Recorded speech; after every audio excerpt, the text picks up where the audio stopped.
Shalom saudara, puji Tuhan saat ini kita kembali bertemu dalam program Mutiara Jiwa. Dan kita patut bersyukur pada Tuhan kalau hari ini Tuhan berikan kita kesempatan untuk kita bisa menjalani kehidupan kita di dunia ini saudara.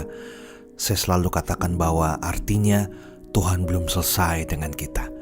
Masih ada banyak tugas, tanggung jawab yang harus kita kerjakan dalam hidup ini sebelum waktu kita habis dalam dunia ini. Puji Tuhan saudara, hari ini saya akan membahas tentang the journey, yaitu perjalanan saudara. Kehidupan setiap kita ini seperti sebuah perjalanan yang cukup panjang yang harus kita lewati bersama-sama saudara. Kalau berbicara tentang perjalanan, maka akan ada awal di mana kita mulai berjalan, lalu akan ada proses di mana kita melewati semua perjalanan itu, dan di akhirnya nanti saudara, ada satu akhir, destinasi terakhir, tempat terakhir yang akan kita tuju, dan itu adalah tempat di mana kita akan bertemu dengan Tuhan, dengan pencipta kita saudara. Tetapi kebanyakan orang hanya berfokus pada tujuan akhirnya saja. Hal itu tidak salah, tetapi jangan pernah lupakan, sebelum kita sampai di tujuan akhir kita, ada satu proses perjalanan yang harus kita sama-sama melewatinya saudara. Dan ini adalah satu hal yang harus kita alami, yang harus kita mengerti, supaya selama perjalanan ini saudara, kita bisa selesaikan satu persatu dengan baik, sampai pada akhirnya kita menuju dan kita sampai di titik akhir daripada perjalanan kehidupan setiap kita.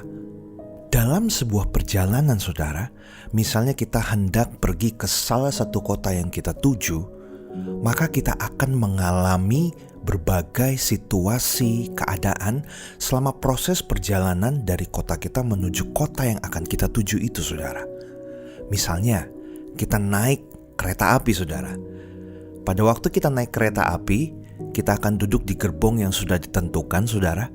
Maka selama perjalanan, selama kereta itu mulai berjalan dari kota kita menuju kepada kota yang akan kita tuju saudara, maka kita akan melihat berbagai hal yang terjadi di dalam kereta tersebut. Di dalam kereta biasanya kita akan melihat penumpang-penumpang yang lain. Biasanya kita akan melihat juga ada penumpang yang membawa anak-anak saudara. Dan anak-anak biasanya akan membuat kegaduhan saudara. Entah itu menangis, entah itu berteriak saudara, sambil bermain dengan saudaranya atau dengan orang lain. Kita juga bisa melihat saudara, penumpang-penumpang yang lain mungkin ada yang makan, ada yang minum. Kereta zaman sekarang itu sudah modern saudara, karena sudah ada pramusajinya yang menjajakan makanan, minuman. Tinggal terserah kita saudara, kita mau beli makanan minuman itu atau kita tidak mau makan dan minum sama sekali saudara. Selama perjalanan itu pun kita bisa melihat pemandangan di luar lewat jendela kita saudara. Kita bisa lihat pemandangan rumah-rumah, atau juga kita bisa melihat sawah yang hijau. Nah, kadangkala juga cuaca di luar itu panas. Tetapi beberapa kali juga pada waktu saya naik kereta saudara, ada beberapa wilayah yang tadinya panas, setelah saya melewati wilayah itu berubah menjadi hujan saudara.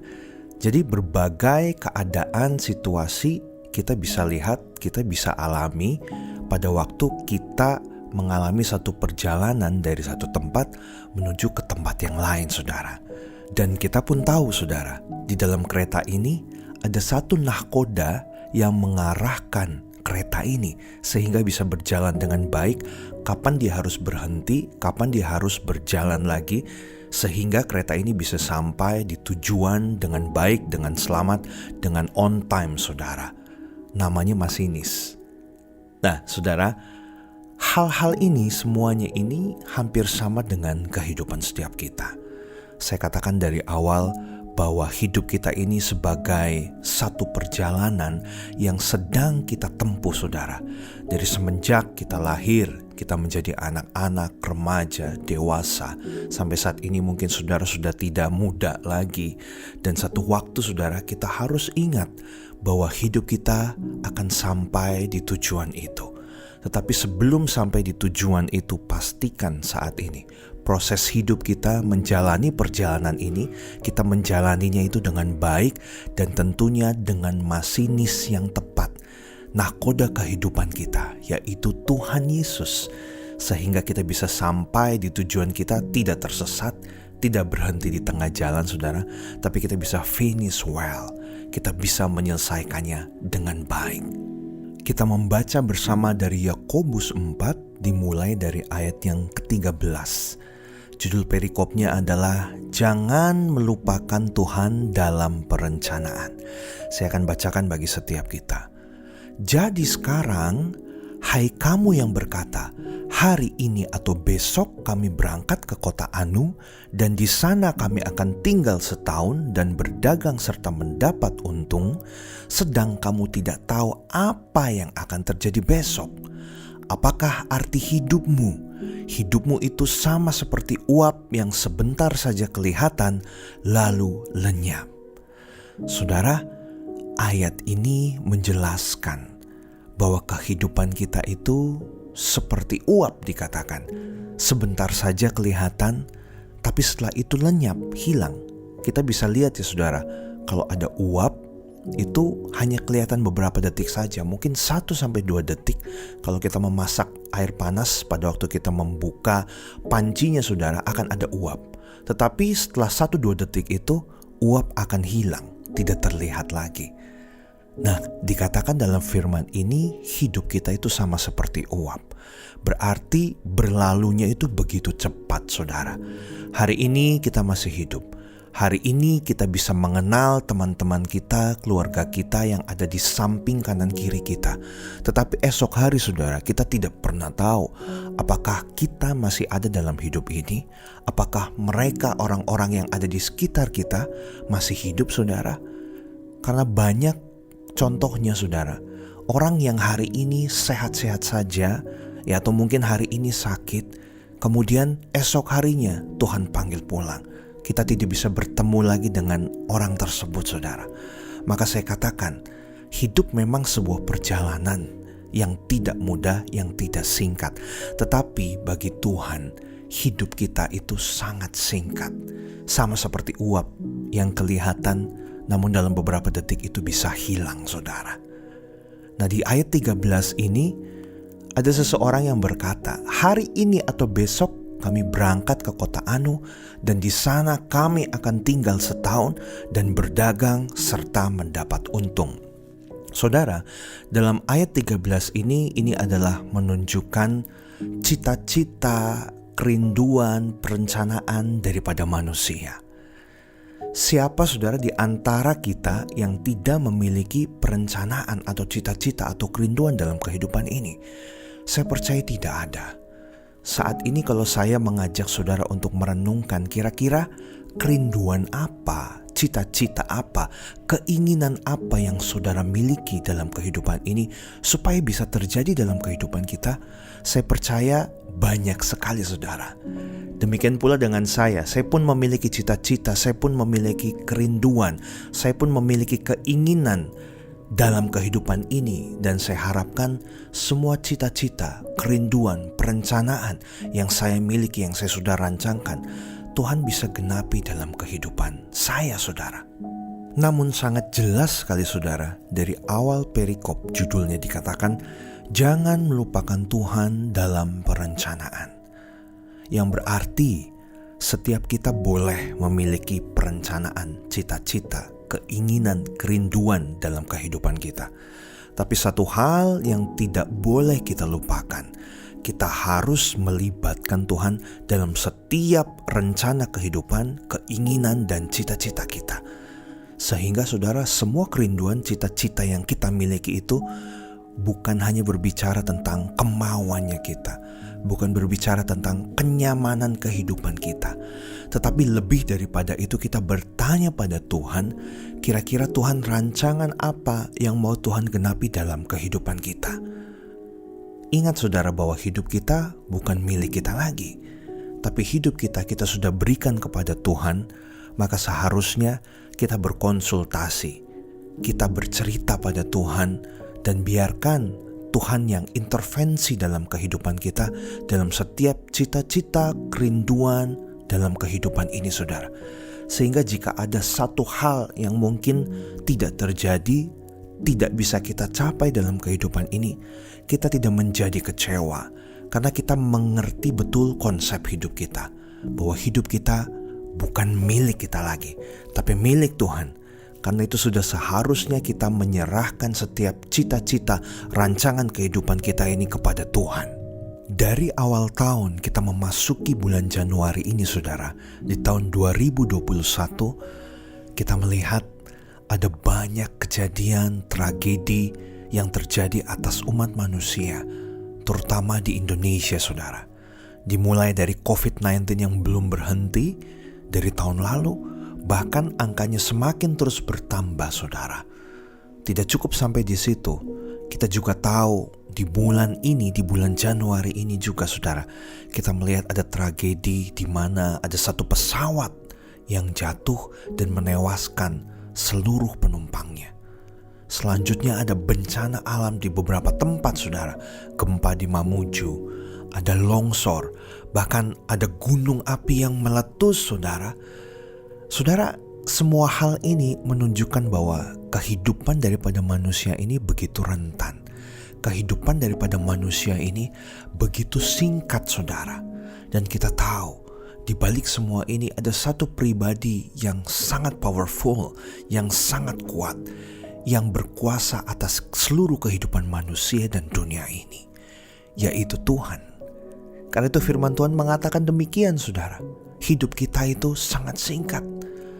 Apa yang perlu dibanggakan dari kehidupan manusia? Apa yang perlu disombongkan saudara? Karena hidup ini hanya kesempatan. Hidup ini hanya kepercayaan. Saat ini kita ada, besok belum tentu kita ada. Karena itu kalau saat ini kita ada, kita mau berikan yang terbaik dalam kehidupan ini. Bagi Tuhan, bagi orang lain, bagi semua hal yang ada di dalam dunia ini, kita mau lakukan yang terbaik saudara. Di Yakobus 4 ayat 15 dikatakan demikian. Sebenarnya kamu harus berkata, jika Tuhan menghendakinya, kami akan hidup dan berbuat ini dan itu. Tetapi sekarang kamu memegahkan diri dalam congkakmu, dan semua kemegahan yang demikian adalah salah. Dalam ayat 15 ini saudara, hendak mengajarkan kepada setiap kita manusia bahwa dalam setiap keputusan-keputusan apapun yang akan kita ambil, bahkan rencana-rencana apapun yang akan kita susun saudara, kita harus bertanya pada Tuhan, apakah benar Tuhan merestui hal ini saudara? Dikatakan jika Tuhan menghendakinya, kami akan hidup dan berbuat ini dan itu. Yang menjadi masalah saudara, manusia itu seringkali memiliki rancangan yang begitu banyak, begitu besar. Tetapi pada kenyataannya saudara, mungkin hanya 50%, hanya 30% yang tercapai. Atau mungkin tidak sama sekali, karena Tuhan tidak berkehendak. Karena itu saudara, sebelum kita merancangkan semua tentang kehidupan kita ini menjadi lebih baik saudara, kita konsultasikan dulu kepada Tuhan. Sehingga satu waktu jika hal yang kita rancangkan itu tidak terjadi, kita tidak kecewa. Tapi saya percaya saudara, saat kita menyerahkan perencanaan kehidupan kita kepada Tuhan, berkonsultasi, berdoa, dan juga melihat apa yang sebenarnya Tuhan rindukan dalam kehidupan setiap kita, sehingga saudara, kita tidak menjadi kecewa. Karena Tuhan tahu rancangan yang terbaik bagi kita, dan kita bisa menggenapinya bersama dengan Tuhan. Dalam ayat 16 dikatakan demikian, tetapi sekarang kamu memegahkan diri dalam congkakmu, dan semua kemegahan yang demikian adalah salah. Dalam King James Version saudara, ini lebih jelas lagi. Dikatakan demikian, but now ye rejoice in your boastings, all such rejoicing is evil. Kata congkak saudara dalam bahasa Inggrisnya diartikan boastings, yang dalam bahasa aslinya saudara dikatakan alazoneia, yaitu artinya arogan. Nah saudara, manusia ini kadangkala memiliki sisi arogan. Arogannya ini dimaksud adalah menampilkan satu kesombongan, kebanggaan diri, kepercayaan diri. Tidak bisa dipungkiri manusia itu rentan terhadap hal-hal ini, saudara. Begitu memiliki power, begitu memiliki kekayaan, begitu memiliki jabatan, begitu kita lebih tinggi dari yang lain, maka sifat-sifat ini, tabiat-tabiat ini bisa memungkinkan muncul dari hidup kita, saudara.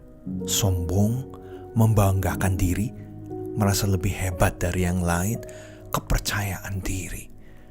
Kadangkala, saudara, saya pun harus terus menguji hati saya pada saat saya melihat orang lain yang mungkin berada di bawah saya, saudara. Saya harus benar-benar membersihkan hati saya sehingga tidak ada yang namanya kesombongan, kebanggaan, bahkan kepercayaan diri, saudara. Sebagai manusia kita tidak boleh terlalu pede, kepedean dengan apa yang sudah kita lakukan, apa yang sudah kita kerjakan. Karena sesungguhnya tanpa Tuhan, tanpa Roh Kudus, kita itu nothing, saudara. Kita ini bukan siapa-siapa. Kita ini tidak bisa melakukan apa-apa. Kalau saat ini kita bisa melakukan banyak hal, bahkan mungkin memiliki karya yang begitu besar dalam pekerjaan kita, dalam keluarga kita, di dalam pelayanan kita. Sekali lagi, semua itu atas campur tangan Tuhan. Tanpa Dia, kita tak bisa melakukan apapun, saudara. Kita hanya alat. Jadi kembali lagi saya katakan, apa yang perlu dibanggakan dalam kehidupan ini, saudara? Kita hanya perlu bangga punya Tuhan yang luar biasa, yang mau memakai kita, yang mau mengangkat kita menjadi pribadi yang berharga di hadapannya. Yang harusnya kita ini sudah dihukum, saudara, tapi kita layak menerima penghormatan, keberhargaan yang Tuhan berikan lewat pengorbanannya bagi setiap kita. Sifat arogan ini, saudara, adalah sifat memegahkan diri yang didasarkan pada anggapan bahwa apa saja yang sudah kita capai itu hasil usaha daripada kita sendiri, bukan dari pertolongan Allah ataupun orang lain. Nah, ini arogan yang dimaksudkan di dalam ayat ini, saudara, setelah saya melihat dalam bahasa aslinya. Jadi ini adalah satu peringatan sebenarnya bagi setiap kita yang mendengar firman Tuhan ini, saudara, bahwa janganlah sampai kita ini menjadi orang yang alazoneia atau arogan, saudara, yang memiliki kesombongan dengan apa yang kita miliki saat ini ataupun dengan pencapaian apa yang sudah kita lewati selama ini. Kembali lagi, semua milik Tuhan, semua adalah kepercayaan. Tak ada yang perlu dibanggakan, saudara. Jadi kita sebagai alat Tuhan yang harus bersyukur kalau Tuhan itu memilih kita. Kenapa Tuhan tidak memilih orang lain yang ada di luar sana, saudara? Tapi kenapa Tuhan itu memilih kita? Pernahkah saudara berpikiran seperti itu, saudara? Artinya saudara begitu berharga. Saudara diberikan anugerah untuk saudara terpilih oleh Tuhan menjadi anaknya dan melakukan apa yang sudah Tuhan berikan dalam kehidupan kita masing-masing. Selanjutnya dalam ayat 16 ini, setelah dikatakan, tetapi sekarang kamu megahkan diri dalam congkakmu, dan dikatakan, dan semua kemegahan dikatakan, yang demikian adalah salah. Kemegahan ini, saudara, dalam bahasa aslinya disebut kaukesis. Ini adalah tentang mendapatkan kemuliaan atau keinginan untuk dipuji-puji, untuk dihormati. Nah, saudara, kalau berbicara tentang tabiat daripada manusia, pada dasarnya hampir semua manusia ingin mendapatkan kemuliaan, ingin dipuji, ingin dihormati. Apalagi kalau kita sudah melakukan suatu pekerjaan yang cukup berat, cukup besar, dan pekerjaan itu, saudara, dilihat orang berhasil, maka kita memiliki kerinduan untuk kita ini bisa dipuji. Begitu pula misalnya dengan suami istri di dalam rumah, saudara. Sang suami yang sudah bekerja dengan begitu rupa lelah bisa menghasilkan berkat-berkat uang, saudara, ingin dipuji, ingin dilayani oleh istrinya. Begitu pula dengan istri di rumah mungkin yang sudah ngurusin rumah tangga, saudara, sudah masak, sudah mempersiapkan apa yang dibutuhkan suami dan anak-anaknya, saudara, melakukan semua pekerjaan rumah. Istri juga ingin mendapat kemuliaan. Hal itu tidak salah, saudara. Tetapi yang saya maksudkan di ayat ini adalah kalau kita selalu ingin mendapat pujian, selalu ingin mendapat kemuliaan, selalu ingin dihormati lebih dari yang lain, kita perlu berhati-hati. Karena kita masuk dalam kategori di ayat ini, saudara. Dan ini bahaya sekali. Karena Tuhan tidak suka sekali dengan hal-hal yang berbau dengan kesombongan, kebanggaan, terlalu kepedean, kepercayaan diri. Apalagi untuk mendapatkan kemuliaan, ingin dipuji-puji. Karena semua pujian, penghormatan, kemuliaan layaknya kita berikan hanya bagi Tuhan. Dan otomatis, saudara, pada waktu kita melakukan pekerjaan Tuhan dengan baik, pujian itu pasti akan datang sendiri sih, saudara. Karena saya sudah mengalaminya, saudara. Tetapi janganlah hal itu menjadi tujuan utama kita. Kita melakukan sesuatu bagi Tuhan, bagi orang lain, hanya untuk ingin dipuji-puji, untuk mendapatkan kemuliaan. Ini jelas satu hal yang salah, saudara. Lalu ayat 17 dikatakan demikian. Jadi jika seorang tahu bagaimana ia harus berbuat baik, tetapi ia tidak melakukannya, dikatakan ia berdosa, saudara. Dalam bahasa aslinya berbuat baik itu disebut good. Jadi sesuatu hal yang baik. Kalos, yaitu mulia, bermartabat, baik, layak, saudara. Nah, saya percaya setiap kita saat ini, semua yang mendengar firman Tuhan ini, sebenarnya kita sudah tahu bagaimana kita harus bertingkah laku dalam hidup kita. Bagaimana kita harus berbuat baik di dalam kehidupan kita, saudara. Seperti yang Yesus ajarkan di dalam firman-Nya, bahwa kita harus bisa mengasihi Tuhan Allah kita dengan segenap hati kita, segenap jiwa kita, dengan segenap hidup kita, apa yang kita miliki. Dan jangan lupa juga, kita harus mengasihi orang lain sama seperti kita mengasihi diri kita sendiri, saudara. Nah, berarti kita memperlakukan orang lain pun sama bobotnya, saudara, sama levelnya dengan pada waktu kita memperlakukan diri kita sendiri. Tentu kita mau melakukan hal yang baik bagi diri kita sendiri, bukan, saudara? Kita mau memberikan yang terbaik, makan, minum yang terbaik, kalau bisa yang enak, saudara. Tetapi mengapa pada waktu kita memberikan sesuatu kepada orang lain, kadangkala kita menurunkan kualitas itu, saudara?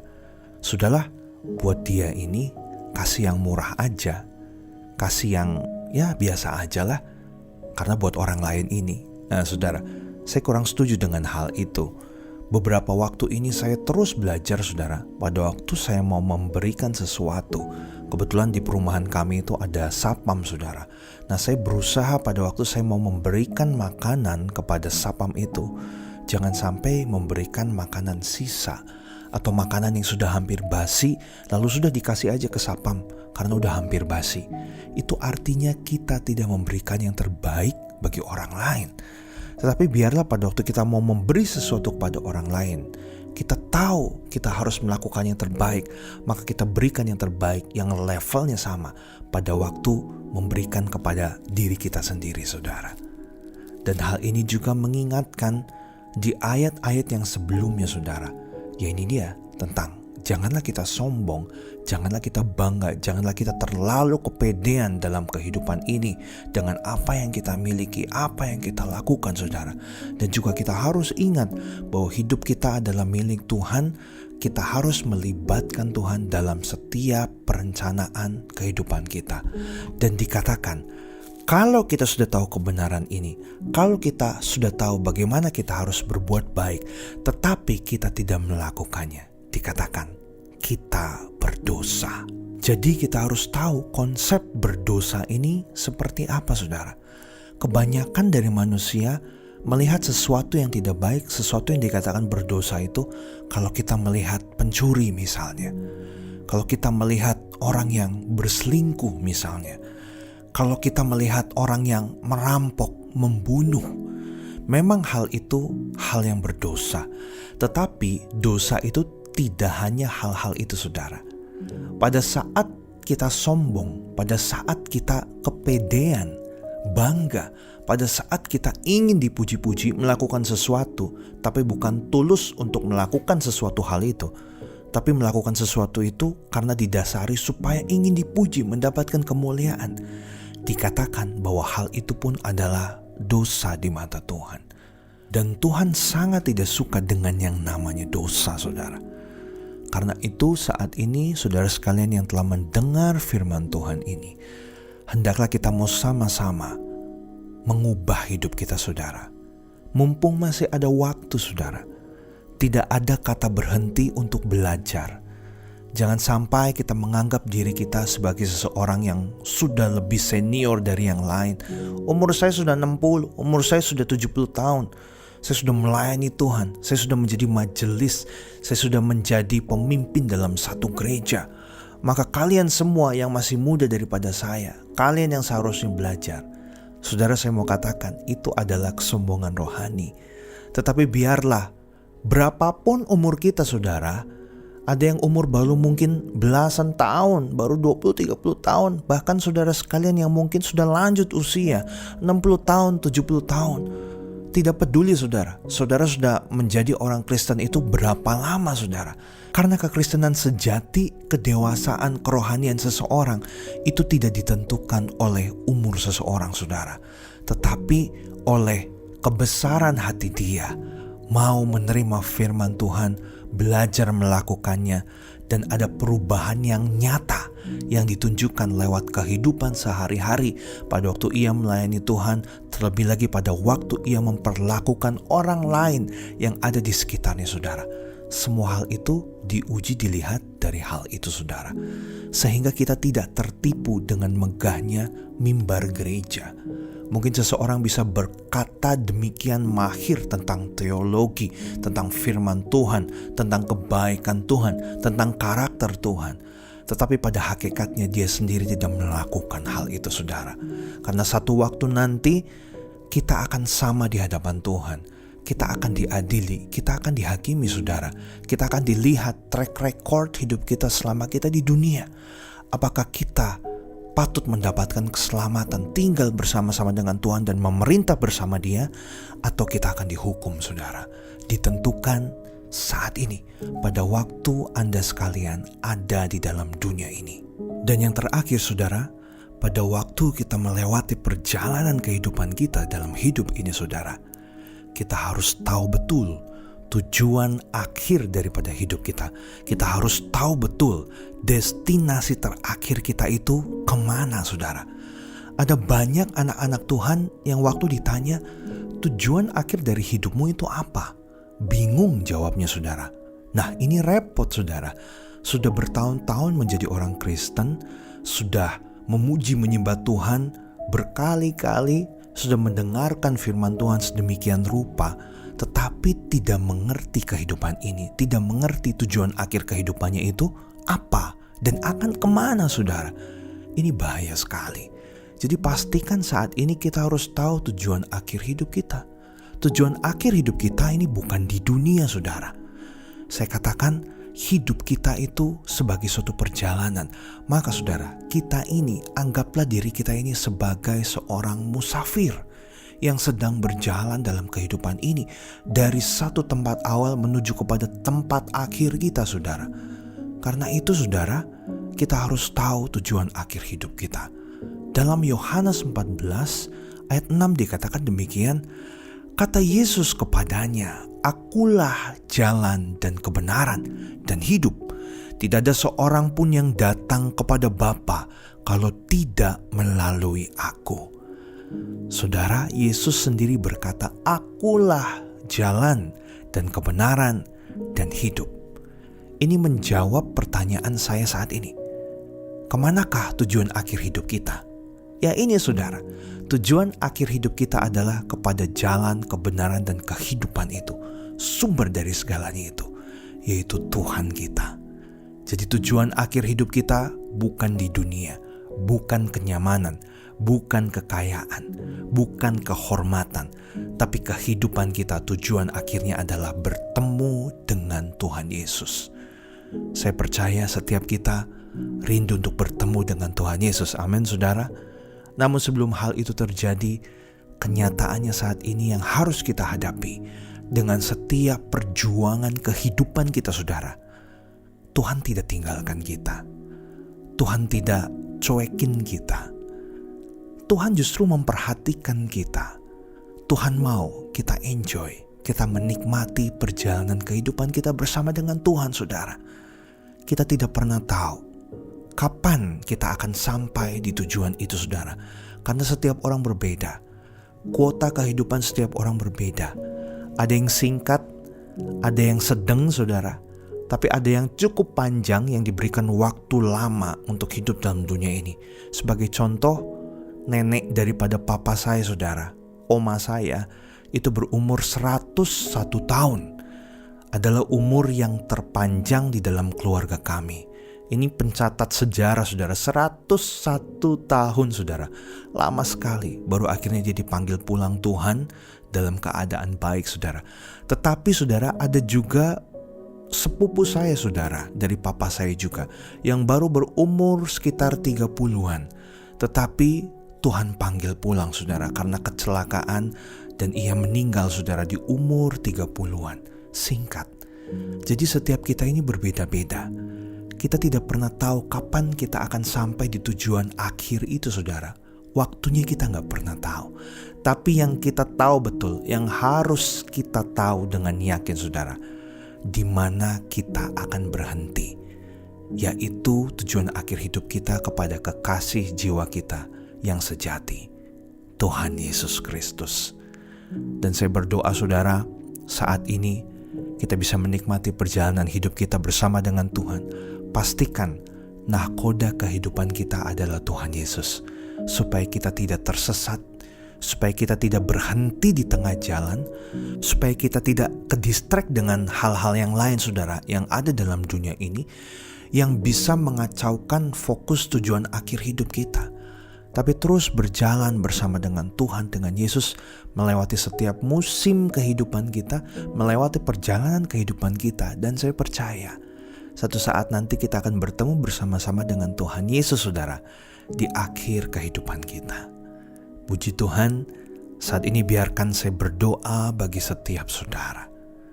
Bapa, kami bersyukur kalau hari ini Engkau memberikan kami kebenaran-Mu, Tuhan. Engkau mengingatkan setiap kami bahwa hidup kami adalah sebuah perjalanan yang sedang kita tempuh. Dan satu saat nanti kita akan mengakhiri perjalanan itu, Tuhan. Karena itu hamba-Mu berdoa, Bapa, biar setiap umat-Mu yang mendengar firman ini bisa melakukannya, bisa menyerahkan seluruh kehidupan kita ke dalam tangan Tuhan. Setiap perencanaan kehidupan kita melibatkan Engkau. Karena kita tahu, Tuhan, sumber dari segalanya hanya Engkau, Yesus. Karena itu kami berserah hanya pada kehendak-Mu. Dan proses setiap kami, selama kami menjalani perjalanan kehidupan ini, Tuhan, supaya karakter kami memunculkan karakter Kristus, supaya kami tidak sombong, supaya kami tidak merindukan yang namanya pujian, kemuliaan bagi diri kita sendiri. Tapi biar hanya pujian, kemuliaan itu kami berikan bagi Tuhan yang besar, Tuhan kami yang luar biasa. Engkau semakin bertambah dan kami semakin berkurang, Tuhan. Terima kasih buat saat ini, Tuhan. Berkati setiap pendengar dimanapun mereka berada. Engkau selalu beserta dengan kami. Engkau selalu memberikan kami semangat, harapan baru. Engkau memberikan kami spirit yang baru, sehingga kami bisa kuat menjalani seluruh kehidupan kami dengan baik dalam hidup ini, saudara. Berkati juga suara Gracia. Biar Engkau memakai suara Gracia ini, Tuhan, menjadi mercusuar-Mu bagi kota ini, bahkan bagi kota-kota yang lain, Tuhan. Sehingga pujian penyembahan dinaikkan, kebenaran firman Tuhan diberitakan. Akan banyak orang yang mendengar, diubahkan, bertobat, menerima Tuhan Yesus sebelum Engkau datang kali yang kedua. Terima kasih Bapa, kami serahkan seluruh hidup kami ke dalam tangan-Mu. Dan kami bersuka cita menerima firman ini. Kami akan mengubah hidup kami sesuai seturut dengan firman-Mu. Di dalam nama Yesus kami berdoa dan mengucap syukur. Haleluya. Amin. Sampai berjumpa kembali saudara dalam program Mutiara Jiwa lainnya. Tetap semangat menjalani segala sesuatu dalam hidup ini. Dan selalu sehat saudara. Tuhan Yesus memberkati setiap kita.